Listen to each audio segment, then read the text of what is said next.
When Americans arrive in Australia, most expect the adjustment to be easy. The language feels familiar, the cities feel modern, and everyday life looks straightforward. But after a while, many realize there's an adjustment they didn't see coming. Not something dramatic, but something that quietly reshapes how daily life feels. It's not about culture shock in the traditional sense. It's subtler than that, embedded in the rhythm of everyday moments, and it affects how they experience everything from work to weekends. The shift happens so gradually that most don't notice it until they're already living differently than they did before. It's the kind of change that sneaks up on you, transforming your days without ever demanding your attention. And that's precisely what makes it so powerful and unexpected for most Americans who make the move. They arrive thinking they understand what to expect, armed with research and advice, only to discover that the real adjustment has nothing to do with the practical details they prepared for.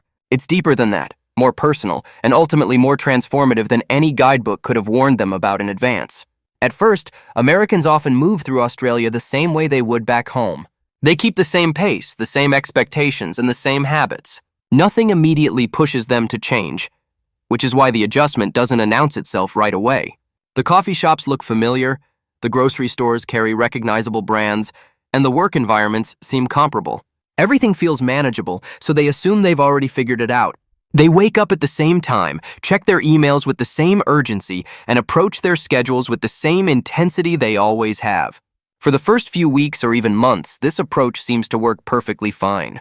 There's no obvious friction, no glaring incompatibility.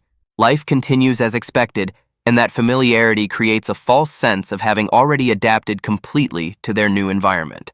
They navigate the streets, handle their responsibilities, and go about their routines without any major obstacles. The surface-level similarities between American and Australian life create a comfort zone that prevents them from recognizing the deeper differences that exist just beneath.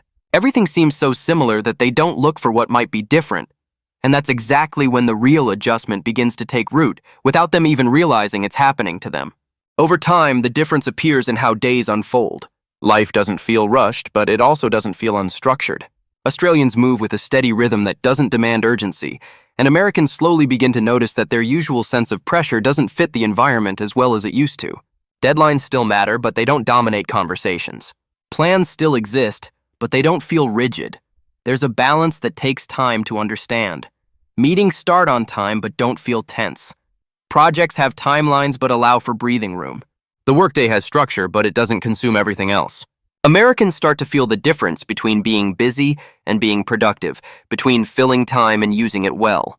They notice their Australian colleagues leaving the office at reasonable hours without guilt, taking proper lunch breaks without apology, and somehow still getting everything done. There's no performative hustle, no competition over who stayed latest or worked through lunch. Work is important, but it's not everything. And that distinction becomes increasingly clear the longer Americans spend in this environment. They begin to question assumptions they never knew they had about what dedication looks like and what success requires from them. Social interactions reinforce this shift. Conversations feel relaxed, expectations feel lighter, and there's less emphasis on proving productivity or status. Americans often realize they're adjusting not because they have to, but because the environment quietly encourages it. People ask about your weekend without it feeling like small talk. Colleagues leave work on time without apology. Friends make plans without overscheduling every hour. It all feels normal here, but it stands in contrast to what many Americans are used to.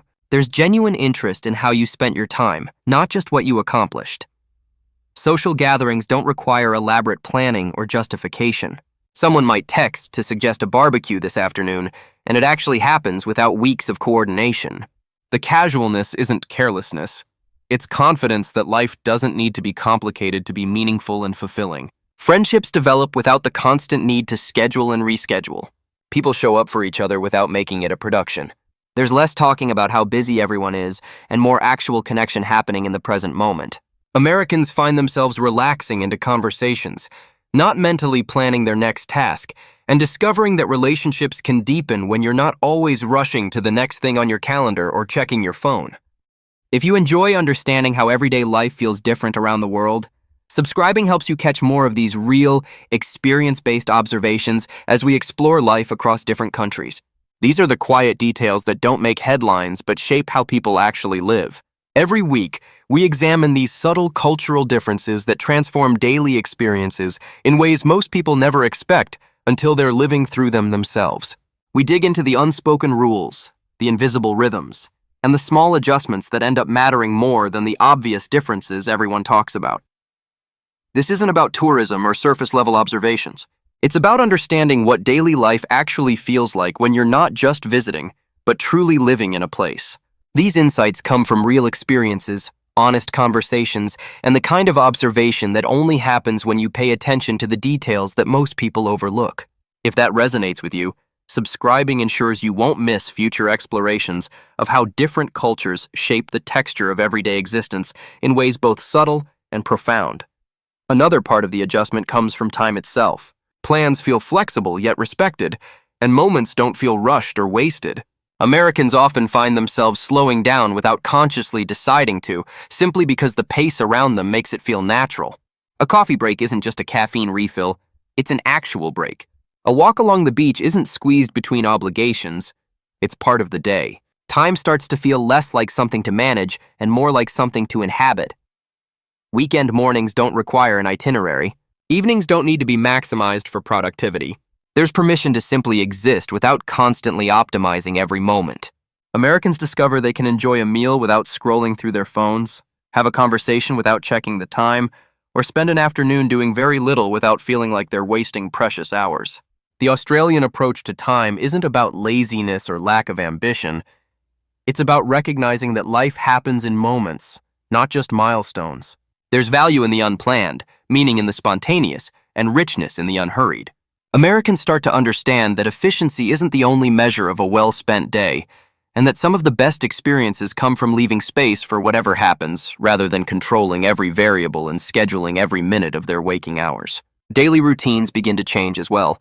Simple things like commuting, meeting friends, or running errands feel less demanding. Americans often realize they're adjusting their expectations rather than forcing themselves to adapt. They stop checking their phones as often. They stop filling every silence. They stop feeling guilty about taking things slow. The shift isn't always conscious, but it's real, and it changes how they relate to their own lives. Morning coffee becomes something to savor rather than gulp down while rushing out the door. The commute transforms from dead time into an opportunity to listen to music, read, or simply think. Grocery shopping stops feeling like a chore to be optimized and starts feeling like a normal part of the week. These small changes accumulate into a fundamentally different relationship with daily life, where each task doesn't need to be efficient or productive to have value and meaning. Americans find themselves taking longer routes because they're more scenic, striking up conversations with strangers without worrying about the time, and discovering that life feels richer when you're not constantly trying to do everything faster. The pressure to optimize dissolves, replaced by something that feels more sustainable and, surprisingly, more satisfying in ways they didn't anticipate when they first arrived. That's the everyday adjustment Americans don't expect in Australia. It's not about learning new rules.